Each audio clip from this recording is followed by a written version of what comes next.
Earn money online. Hi guys! For today's video, tuturuan ko kayo kung paano gamitin si Nika Live. Sa pagla-live pala guys, merong two options, si Party Live at Solo Live. Sa Party Live guys, pwede kayo dito mag-invite ng friends nyo or magpa-oras. Pwede rin kayo dito makatanggap ng gifts mula sa viewers nyo. If popular gifts ang ibibigay sa inyo, kung ano ang halaga ng gifts na yon, ay ganun na rin ang beans na pwede mong makuha. Pero kapag lucky naman, ito ay tinatawag na gamble and win, kung saan si gifter ay pwedeng manalo ng coins sa pagsisend ng gift. Pero 10% lang ang pwede mong makuha. Halimbawa, si gifter nag-send ng worth 300 na gifts. Ibig sabihin, 30 beans lang ang pwede mong makuha. Sa backpack naman, nandyan nakalagay ang mga cards at gifts na mayroon ka. Kapag pipindutin naman natin guys ang 3 lines, makikita natin dito ang tools kung saan pwede tayo mag-off ng mic, mag-change ng background, and more. Next naman guys ay ang Solo Live. Sa Solo Live guys, mag-expect na talaga kayo na marami talagang nagsasend ng lucky gifts. Same lang din naman sila ng Party Live guys. Kaso nga lang dito, makaka-invite ka lang ng friend for OPK or random PK. Punta naman tayo ngayon sa Me kung saan makikita ang wallet, level, task, and more. Sa wallet, makikita dito ang coins and beans na meron ka.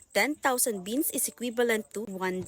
Next ay My Level. Dito makikita ang reach level mo at ang charm level. Tumataas ang reach level kung palagi kayo nagre-recharge. Habang sa charm level naman, tumataas ito kapag na-meet ninyo ang quota for each level. Sa pag-invite ng friends guys, pwede kang kumita ng $14.5 each person. Ang kailangan nyo lang gawin is first mag-invite ng friends. After that, kailangan lang ng friends mo ng face verification. Kapag verified na, pwede na siyang gumawa ng task. At kapag nagawa niya ang task, pwede mo nang makuha ang iyong reward. Punta naman tayo ngayon sa Task Center. Sa Task Center, kailangan nyo lang gawin ang mga pinapagawang task at pwede na kayo makakuha ng rewards. Sa daily task, kailangan nyo lang pumasok sa party live ng ibang nagla-live at tumupo doon for 30 minutes. Makukuha nyo na agad ang reward. Habang sa 1 hour live naman, pwede kayong magpa-oras sa party live if baguhan kayo. Pero kapag na-reach nyo na ang charm level number 3, pwede naman kayong makapag-solo live. If natapos nyo na pala ang 1 hour live, makukuha nyo ang inyong beans depende sa quota na nakuha nyo. Pwede rin kayo dito maglaro guys. At kapag nagawa nyo ang mga tasks sa game, pwede kayong makakuha ng rewards. If may club kayo, meron din kayong task, pwede kayong makakuha ng prestige coins, and cards. Every week guys, may base pay. Depende sa club kung ilan ang base pay na ibibigay sa iyo kapag na-reach mo ang quota. And lastly, maliban sa pag-i-invite ng friends, pwede rin kang kumita ng additional na pera kapag sumali ka at manalo sa activity ni Nikki Live.